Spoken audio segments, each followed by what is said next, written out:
Սիրոտոներից մինչև մարտի 8-ը։ Գիծյան համակարգում ստացեք լրացուցիչ 8% զեղչ սալիկների ամբողջ տեսականու համար։ Մանյան Ռոբերտ Քոչարյանն էլ կարծում է, որ Հայաստանը ստեղծված իրավիճակից ամենալավը ինքը կարող է հանել իր վերջի ասուլիսի մասն է, որ ամենալավը ես կարող եմ ղեկավարել այս երկիրը։ Սա առաջին հարցը, եւ երկրորդը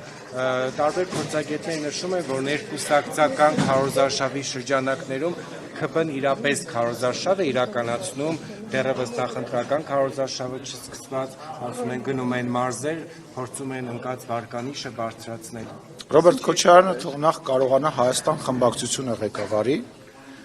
նա չի կարողանում ղեկավարել եւ ակնհայտ է, որ Հայաստան խմբակցությունը չի ղեկավարվում իր կողմից, այնտեղ դաշնակցությունը վերցրել է իշխանությունը եւ մնացածը ուղղակի սատելիտ են։ Եվ Ռոբերտ Քոչարյանը ղեկավարելու մասին թող չխոսի, որտեղ ես հասկանում եմ հիմա շատ մարդիկ մոռացել են Ռոբերտ Քոչարյանը իր ղեկավարման տարիներին ինչեր է արել,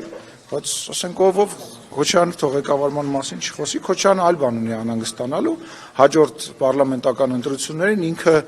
հատելու է շեմը դաշնակցության հետ եւ հայտնելու է պարլամենտում թե իր ամբողջ ընդդիմադիր ռեսուրսը, որը որ հայկական դաշտում կա, այլ կուսակցություններ են վերցնելու իմ տվյալներով, իմ ինֆորմացիայով միանշանակ այդ խնդիրը ինքը ունի եւ այն ռեսուրսը, որը որ այն ընդդիմադիր Հայաստանի Հանրապետություն կան ինչ-որ մարդիկ, որոնք ընտրում են իշխանություն եւ կան մարդիկ, որոնք ընտրում են ընդդիմություն, հա 2021 թվականին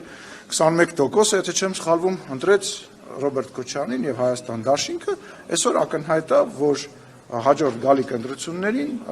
այդ 21%-ի առույցի բաժինը այլևս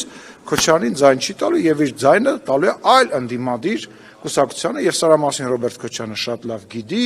դրա համար ասուլիս է տալիս եւ իրեն առաջարկում է որպես վարչապետի տեխնացու, չեմ բացառում, որ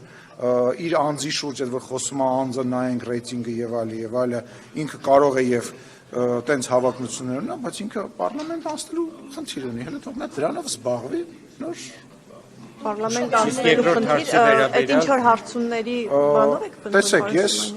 այնուամենայնիվ ինչ որ քաղաքական գիտելիքներ ունեմ, չէ, ինֆորմացիա ունեմ, ես վստահ եմ, որ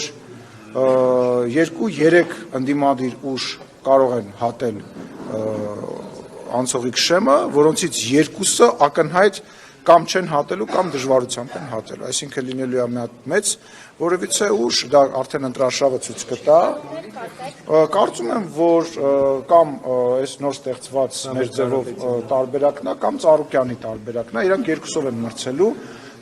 առաջին ընդդիմադիր ուժ լինելու համար, Քոչարյանը, որտեղ իրանք երկուսն էլ ձայն են տանելու եւ ձայն են տարել Հայաստան դաշինքի այդ, այսպես ասած, ընտրազանգվածից, իրանք էլ իրար հետ մրցելու թե ով առաջի տեղը կգրավի, իսկ այ Հայաստան դաշինքը իր Ռոբերտ Քոչարյանով պետք է մրցի։ Իսկ թվում է ես ով հարցը, ինչ հարց է։ Երկրորդ հարցի հետ կապված բան Սիմոնյանի։ Մի րոպե։ Հիմա որ կարող եք լռել։ Շնորհակալություն։ Ներկուսակցական փայլակ ինչ է ասում ներկուսակցական քարոզարշավի ասում է անբանտակ, ԿՊ-ն քարոզարշավը իրականացնում, փորձում է միջև բուն քարոզարշավը իր ընկած վարկանիշը։ Ես ուզում եմ հասկանալ, ինչ կա արված, որ չի արվել նախկինում եւ արվում է հիմա։ Վարչապետը չի գնացել մարզերով, չի գնացել գյուղերով, պերաշկի չի կերել, որևիցե ձևով հետաքրություն չի ստեղծել իր շուրջ համացանցում, որևիցե ձևով ինֆորմացիա չի տրվել, ինչ նոր բան է արվում, որը որ առած չի արվել, ուղղակի հիմա ինտենսիվ է, հա, շաբաթ-կիրակի օրերը մեկ օր կլինի շաբաթ, կլինի օր կլինի շաբաթ-կիրակի կլինի, ներկուսակցական դուք տեսնում եք, որ ուժեղ պայքար է գնում, քննարկում եք այդ պայքարը, ընտրություններ են տեղի ունենում, դա աշխարհում որոշ երկրներում ընդունված պրակտիկա է, հա, Ամերիկայում որ ներկուսակցական այդ քարոզարշավը սկսում է, ոչ մեկ չի ասում որևիցե բան։ Օրենք չի խախտվում, եթե նման դեպքեր կլինեն, կարծում եմ հասարակական կազմակերպությունները, լրագրողները կարձանագրեն, մնացածը դա ներկուսակցական քարոզարշավ է։